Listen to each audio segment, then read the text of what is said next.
దాన్ని మళ్ళా రిపీట్ చేస్తున్నాను.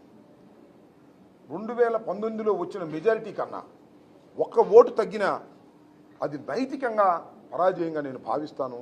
అందరూ కూడా కలిసికట్టుగా పనిచేసి 2800 పైచిలకు వచ్చినటువంటి ఓట్ల కన్నా ఎక్కువ 20,800 ఓట్ల కన్నా ఎక్కువ ఓట్లు తీసుకొచ్చి, నాకైతే ఒక కోరిక ఉంది.